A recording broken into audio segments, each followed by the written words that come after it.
ભાવનગર જિલ્લામાં આવેલા સોનગઢમાં સુવર્ણપુરી જૈન તીર્થ ક્ષેત્રમાં હાલમાં નિર્માણાધીન ઇલેક્ટ્રોનિક ડિજિટલ પ્રોજેક્ટ સામે જૈન સમાજમાં ઉગ્ર રોષ વ્યાપ્ત થયો છે.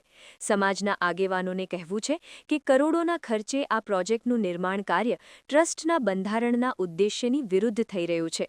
આ વિશાળ પ્રોજેક્ટના કારણે જૈન ધર્મના સિદ્ધાંતો મુજબ વિવિધ જીવોની મોટી હિંસા થાય તેમ છે. આ પ્રોજેક્ટનું નિર્માણ તાત્કાલિક ધોરણે બંધ કરવાની તથા અહીં અગાઉ ટ્રસ્ટ દ્વારા નક્કી થયા મુજબ જૈન ધર્મના ભગવાનોની પ્રતિમાઓ બિરાજમાન કરવા તેમજ વિશાળ ડોમ ફરતે ભવ્ય ઝાંકી બનાવવાનો પ્રોજેક્ટ સાકાર કરવાની માંગણી કરવામાં આવી છે. સમાજના અગ્રણીઓએ જણાવ્યું હતું કે ભાવનગર જિલ્લામાં સોનગઢમાં શ્રી દિગંબર જૈન ધર્મનું સુવર્ણપુરી તીર્થધામ બન્યું છે. આધ્યાત્મિક સંત પૂજ્ય શ્રી કાનજી સ્વામી અને પૂજ્ય બહેન શ્રી ચંપાબેને અહીં 45 વર્ષ સુધી સાધના કરીને જૈન ધર્મના ઉપદેશ અંગે માર્ગદર્શન આપ્યું હતું. અહીં ટ્રસ્ટ દ્વારા એક કૃત્રિમ પર્વત બનાવીને શ્રી બાહુબલી ભગવાનની 41 ફૂટ ઊંચી પ્રતિમા, શ્રી સૂર્યકીર્તિ ભગવાનની આરસની મોટી પ્રતિમા બિરાજમાન કરવા તથા જૈન ધર્મના 24મા તીર્થંકર શ્રી મહાવીર સ્વામી ભગવાન તેમજ જ્ઞાની પુરુષ શ્રી કાનજી સ્વામી તેમજ બહેન શ્રી ચંપાબેનનો ઇતિહાસ મોડલ સ્વરૂપે ટંકોત્કીર્ણ કરીને ઝાંખી બનાવવાનું નક્કી કરવામાં આવ્યું હતું. આ માટે વિશ્વમાં પહેલો વહેલો વિશાળ લંબગોળ ડોમ અને તેમાં ઝાંખી બનાવવાનો વિચાર અને ડિઝાઇન રાજેન્દ્ર વી શાહ, રાજુભાઈ પારલાએ આપ્યો હતો. તે મુજબના આયોજન સાથે અહીં કામ પણ ચાલુ કરી દેવામાં આવ્યું હતું. આ ઉપરાંત ડોમમાં ક્યારેય કોઈ અન્ય વ્યક્તિ, ટ્રસ્ટી કે બીજી વિચારધારા ધરાવતા વ્યક્તિના મન મુજબ ફેરફાર ન કરી શકે કે બીજી કોઈ સ્થાપના ન કરી શકે તેવું પણ નક્કી કરવામાં આવ્યું હતું. જો કે નૈમિષભાઈ શાંતિલાલ શાહે પોતાના પાવર અને રૂપિયાના જોરે પોતાની પ્રસિદ્ધિ માટે અને પોતાના ઇરાદાઓ પાર પાડવા અહીં શ્રી સૂર્યકીર્તિ ભગવાનને બિરાજમાન કરવા ઉપર ચેરિટી કમિશનર પાસે જઈને ખોટી રીતે ગેરકાયદેસર સ્ટે લઈ આવ્યા હતા.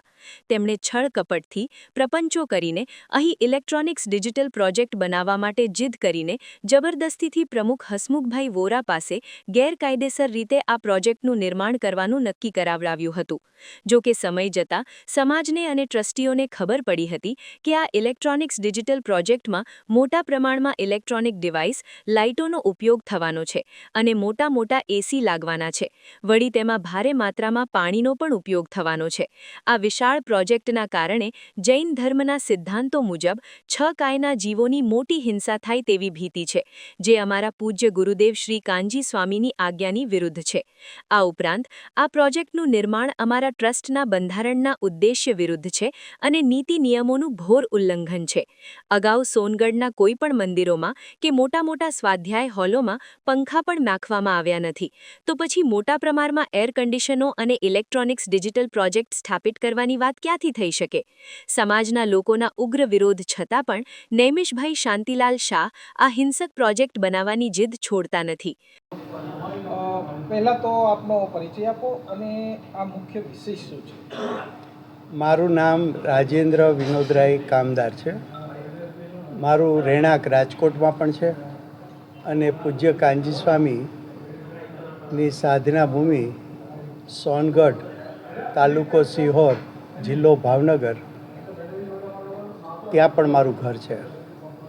હું દિગંબર જૈન સ્વાધ્યાય મંદિર ટ્રસ્ટમાં ટ્રસ્ટી 2008થી છું અને દિગંબર જૈન સ્વાધ્યાય મંદિર ટ્રસ્ટ તરફથી વર્ષ 1990થી દેશ વિદેશમાં કાનજી સ્વામીએ આપેલા ઉપદેશના પ્રચાર પ્રસાર માટે ફરું છું. વિદેશોમાં Australia, America, London, Canada, Dubai, Bangkok વગેરે દેશોમાં મેં આના માટે લાંબો સમય ઓનરરી સેવાઓ આપી છે. અત્યારનો અમારો મૂળ વિષય એ છે કે સૌ જૈનો જાણે છે કે જૈનોમાં આખરી તીર્થંકર મહાવીર ભગવાન થયા અને મહાવીર ભગવાનનો ઉપદેશ છે કે અહિંસા પરમો ધર્મ, એટલે કે પરજીવોની હિંસા ના કરવી. એ જ ઉપદેશ 24 તીર્થંકરોનો પણ છે અને 24 તીર્થંકર પહેલાં બાહુબલી ભગવાન થયા એ 24 તીર્થંકર પહેલાં એને ભગવાનપણું પ્રગટ કરેલું છે. આ બાહુબલી ભગવાનની એક પ્રતિમા પૂજ્ય કાનજી સ્વામી અને એના પટ શિષ્ય પૂજ્ય બેનશ્રીની સાધના ભૂમિ સુવર્ણપુરી ધામમાં 51 ફૂટ ઊંચા પહાડ ઉપર 41 ફૂટ ઊંચા બાહુબલી ભગવાનને બિરાજમાન કરવામાં આવ્યા છે. આ બાહુબલી ભગવાનના જ્યાં પહાડ ઉપર બિરાજમાન કર્યા છે એની નીચે 50,000 ઘનફૂટનો એક ડોમ છે. એમાં એક અમારા સાધન સંપન્ન ટ્રસ્ટી નેમિષભાઈ શાંતિલાલ શાહ, મુંબઈમાં શેર બજારમાં જેનું મોટું નામ છે, અને તે એક પોતાનું પારમાર્થિક ટ્રસ્ટ ચલાવે છે અને પોતાના પૈસાના જોરે એ પારમાર્થિક ટ્રસ્ટના નેજા હેઠળ આ ડોમની અંદર ડિજિટલ એક પ્રોજેક્ટ કરવા માગે છે. એ ડિજિટલ પ્રોજેક્ટમાં અનેક પ્રકારના જે ઇલેક્ટ્રિક સાધનો અને પાણીનો વપરાશ છે અને એર કન્ડિશનનો વપરાશ છે, એનાથી 6 કાયના જીવોની હિંસા થાય છે. અને આવા હજારો કે લાખો કે કરોડો જીવોની રોજની હિંસા થતી હોય અને જે ભગવાનનો ઉપદેશ એવો હોય કે જીવ હિંસા ન કરવી, ત્યારે એવા જ ભગવાનોની પ્રતિમાના ડોમ નીચે આવો પ્રોજેક્ટ કરવો ઈચ્છનીય નથી. અને આ જૈન ધર્મનામાં એક ખોટી પ્રથા, વિપરીત પ્રથા પડવાનો એક પ્રસંગ છે.